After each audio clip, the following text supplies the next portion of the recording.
انتوا نزل لي الشنطه وقولي مع السلامه. انا هنا من الساعه 2:30 دلوقتي. سلام يا بنت. 4 و5 والباص لسه ما جاش، وانا مش راضيه عن الخدمه. عايزه حاجه؟ لا طب ماشي ربع نجمه. يلا اجري بسرعه قبل ما تطلب حاجه. ادعم بس انا هنا بعدها 10 دقايق. صدقوني. انطلقنا بعد 6 ساعات وقفنا في استراحة. يلا صومال اللي اتقفش الاول. احنا دخليني في الفلوج معاكم. تعالى يا عم. انا بصور سناب شات عامة بتاعتي.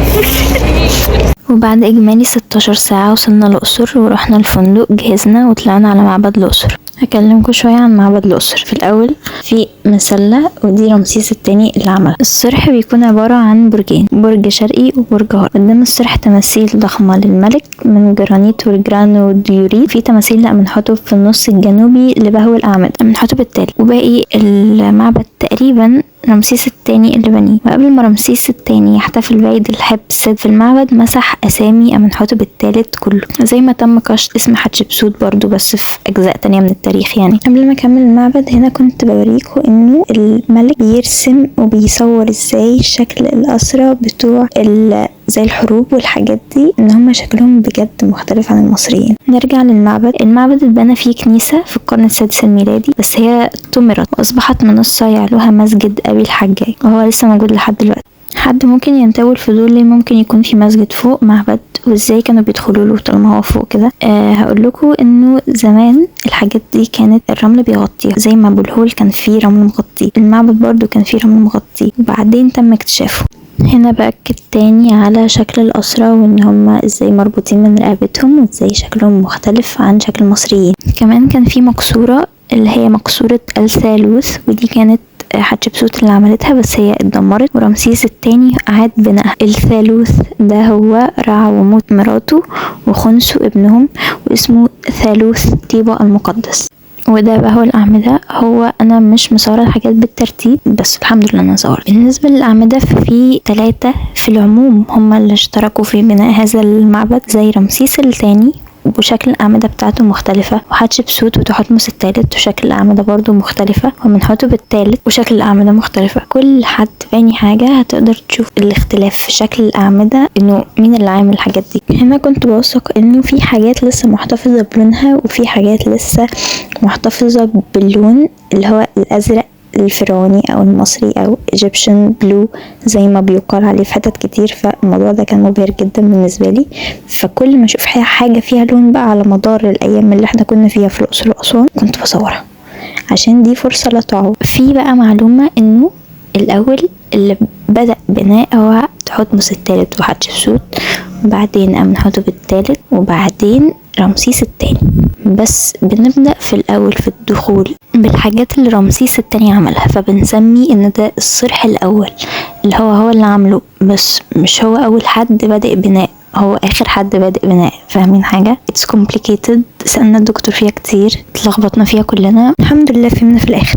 حبيت أوثقني بقى وانا طالعة كده من المعبد وبتاع، على أساس انه أنا هنا، اللي هو أنا هنا بجد، والآثار في الخلفية، فخلاص كده عملت كل الحاجات. بالمناسبة قلتلكوا في الأول عند المعبد في مسلة لرمسيس الثاني. المسلة التانية أختها دي اللي في الكونكورد في باريس. المسلة اللي هي في باريس دي هي اللي رمسيس الثاني بنيها، والمفروض تكون قدام معبد الأقصر. على جدران المعبد بقى متوثق حاجات كتير. رمسيس مثلا موثق ولاده، مش عارفة حوالي 150 100 130، احنا مش متأكدين لحد دلوقتي.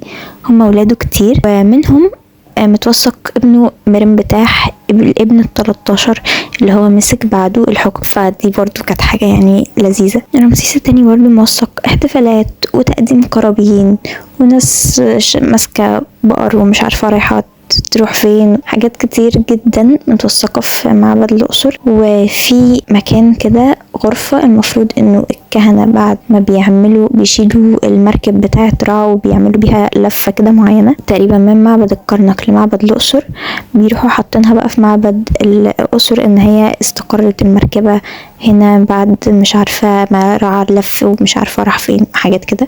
في برضو طريق طويل كده اسمه طريق أبو الهول، ده على الناحيتين بتوعه تماثيل كتير قوي لأبو الهول، بيوصل بين معبد الكرنك لمعبد الأقصر.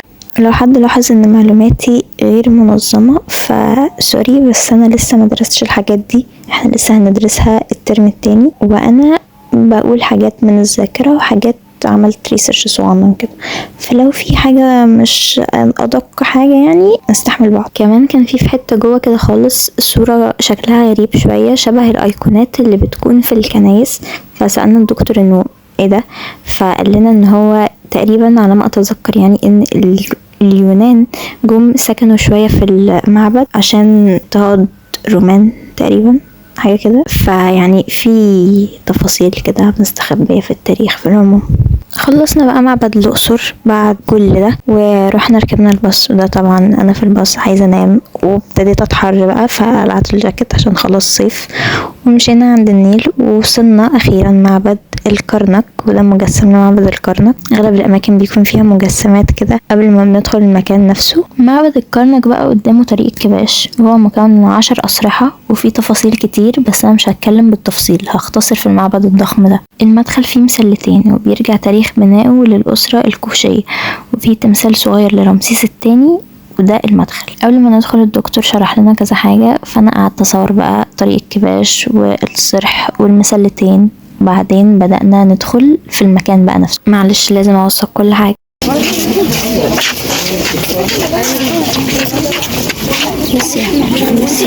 من الواضح اني ما كنتش في المود، بدأت اتعب عايزة انام، الموضوع مش ألذ حاجة، الدنيا حر، الاجواء ممتعة بس انا تعبت. بدأنا ندخل بقى المعبد نفسه. هنا احنا كنا في الصرح الاول، والدكتور قال لنا ان هم كانوا سايبين المصريين القدماء يعني كانوا سايبين سقالات ان هم بيشتغلوا بيعملوا بيها الحاجات وكده، وبعد ما خلصوا بنا ما شالوش السقالات دي كان المفروض تتشال، بيحطوا زي طين كده فوق بعضه فوق بعضه فوق بعضه كأنه سلم عشان يرفعهم، وكل ما يعلوا بحتة يعرفوا ان هم يعملوا حاجة اعلى واعلى واعلى وكده. ودي من الحاجات اللي خلتنا نعرف ازاي كانوا بيطلعوا الحتة العالية دي وبيبنوا الحاجات دي وكده، فالحمد لله ان هم نسيوا يشيلوا السقالات دي عامة. هو اسمه مجمع معابد الكرنك. رمسيس الثالث عامل معبد في الكرنك شبه تصاميم وعمارة المملكة الحديثة. المعبد فيه صور لرمسيس الثالث، ورمسيس الثالث ده كان obsessed برمسيس الثاني، يعني انا بحب اقول عليه obsessed يعني برمسيس الثاني، بالرغم من انه اسرة 20 الا انه كان بيعمل حاجات كتير زي رمسيس الثاني، بيحاول يبقى عظيم زيه وبيقلده. وعلى مدخل المعبد بتاعه في تمثالين من الحجر الاحمر، طول كل تمثال فيهم 6 متر. كمان في قاعة الأعمدة الكبرى، ودي فيها 134 عمود ضخمين من الحجر الرملي، دورهم ان هم يكونوا دعامات لسقف المبنى. وفي كمان 12 عمود في وسط القاعة بارتفاع 20 متر، وفي القاعة لوحات ملونة بس فاضل منها آثار بسيطة. دكتور علي قال لنا ان كان في حد مسؤول اجنبي انا مش فاكرة اسمه ايه، انه كانت المعبد بيملاه مية النيل بسبب الفيضان، وانه هذا الرجل اللي انا مش فاكرة اسمه ايه راح قافل المية على الأعمدة اللي هي مية مغطياها، وفضلت بقى كده لحد ما الأعمدة باظت. ودلوقتي الأعمدة اللي موجودة دي اتعمل لها زي ترميم او كده عشان تكون واقفة عشان نعرف نشوفها، بس هي كانت اتدمرت وباظت. حتشبسوت بقى في المعبد مسلة دي مصنوعة من الجرانيت الوردي، وهي من احدى اطول مسلتين موجودين في العالم، ارتفاعها 29 متر ونص ووزنها 330 طن، وبيرجح ان هي اتبنت في العام 16 من حكم حتشبسوت. عندنا كمان معبد المهرجان الكبير تحتمس الثالث، اتبنى تكريما لآمون واتسمى باسم تحتمس الثالث لانه اتبنى في عهد تحتمس الثالث. كان له مكانة كبيرة بين الآلهة لانه انتصر في 17 حرب. المعبد في شرق الكرنك وعرضه حوالي 44 متر، وفيه 22 عمود لدعم هيكل المبنى، وفيه حوالي 50 قاعة وغرفة، عدد قليل منهم اللي مسموح بزيارته.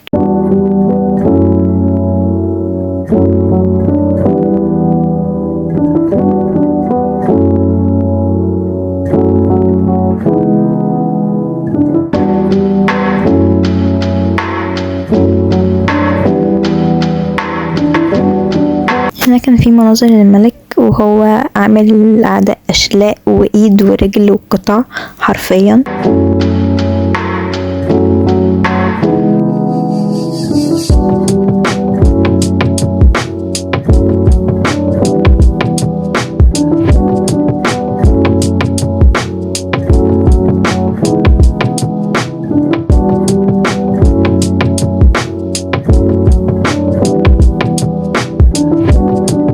دي الشجرة المقدسة والآلهة، وعلى ما أتذكر اسمها شجرة مقدسة، مش متذكرة قوي بصراحة.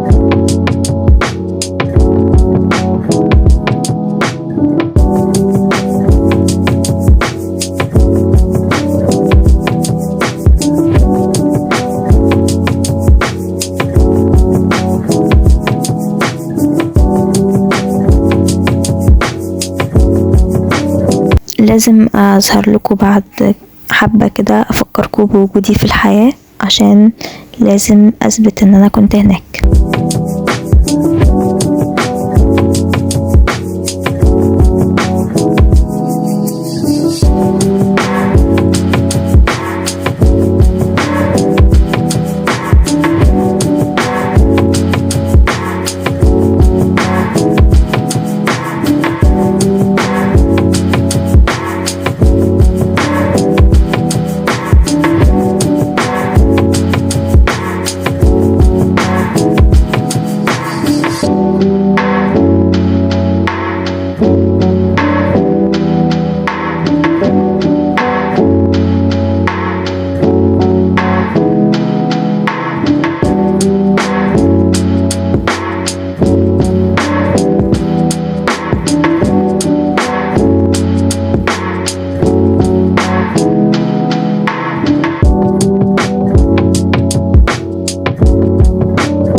ودي حجرة ريليتد لحتشبسوت، وطبعا زي ما انتوا شايفين متدمر فيها حاجات كتير، لان حصل قشط لكل الصور والاسامي والخراطيش اللي فيها اسم الملكة. واللي عمل كده تحتمس الثالث عشان ما يظهرش بعد كده لحتشبسوت وريث، فعمل كده في نهاية فترة حكمه ان هو حاول يمحي وجودها من التاريخ تقريبا، عشان ابنه ياخد الحكم يعني 100%.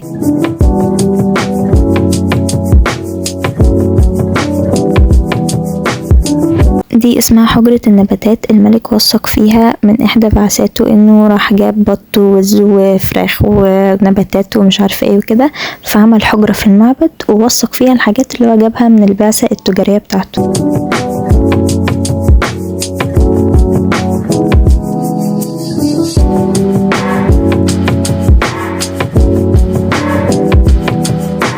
الحجرة دي بقى ريليتد للإسكندر الأكبر وأخوه، بس أنا بصراحة مش فاكرة التفاصيل وما عنديش المعلومات الكافية إن أنا أتكلم عنها بطريقة كفاية. بس من المبهر جدا إن هي احتفظت بالألوان، عشان في الغالب هي أجدد حاجة يعتبر، لأنه اسكندر الأكبر أكيد أجدد من رمسيس الثاني مثلا، فهي محتفظة بالألوان كلها كويس جدا، وده خلاني أصورها كتير بقى.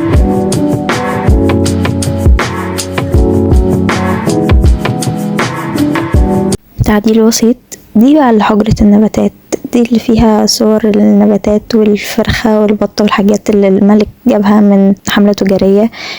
مش التانية مش عارفة هي ايه بصراحة، بس يعني عامة ما تقلقوش، ان شاء الله اما ادرس معبد الكرنك هبقى اشطر من كده، ده وعد، بس انا لسه مدرستوش فاعذروني.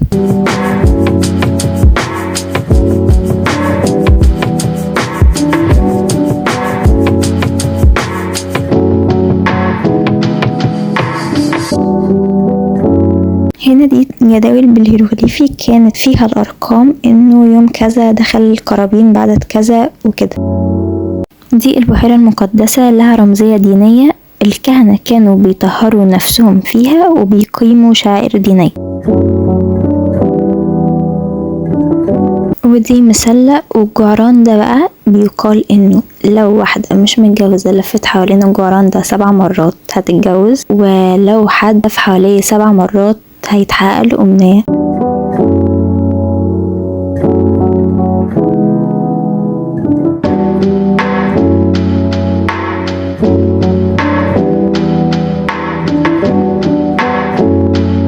هنا كنت ما صدقت وقفنا شويه في ظل لان الجو كان حر قوي واحنا كان بقالنا كتير قوي بنلف والمعبد كبير قوي.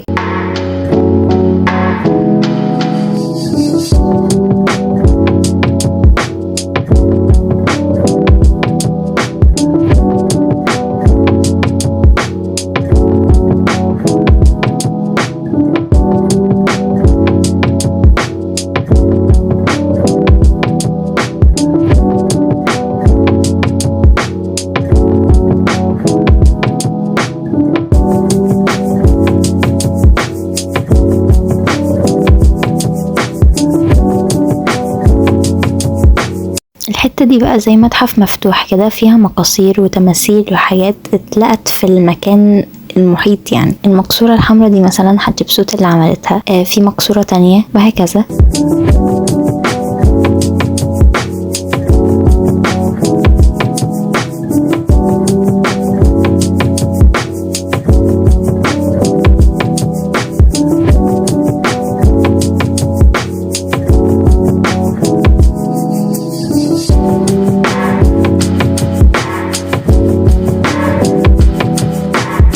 هنا كنا رايحين المقصورة الحمراء. المقصورة الحمراء دي حتشبسوت اللي عملتها، كمان المسلة اللي عند البحيرة المقدسة بتاعت حتشبسوت برضو.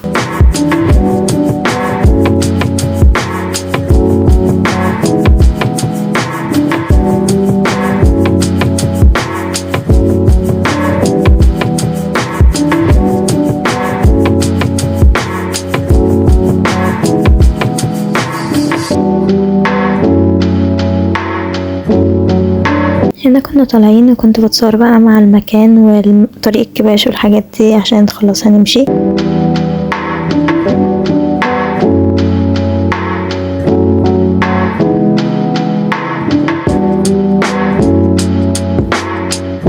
وده انا وسما، وخلصنا ورجعنا الفندق اتغدينا. ده كان الغدا.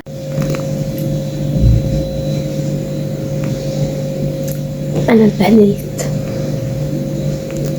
وبعدين لبسنا وجهزنا ولبسنا لبس شتوي بقى عشان بالليل برد، ورحنا معبد الكرنك تاني.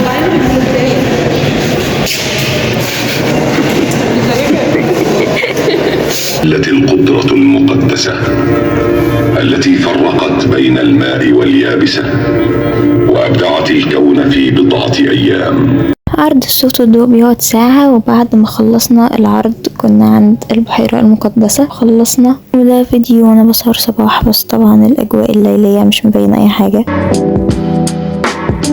واحنا طالعين قعدت بقى أصور البحيرة المقدسة والمكان عشان الإضاءة كانت حلوة، وصورت صفا عشان زعلت لما حطيت عليها تفاحة. وكده أول يوم خلص. باي.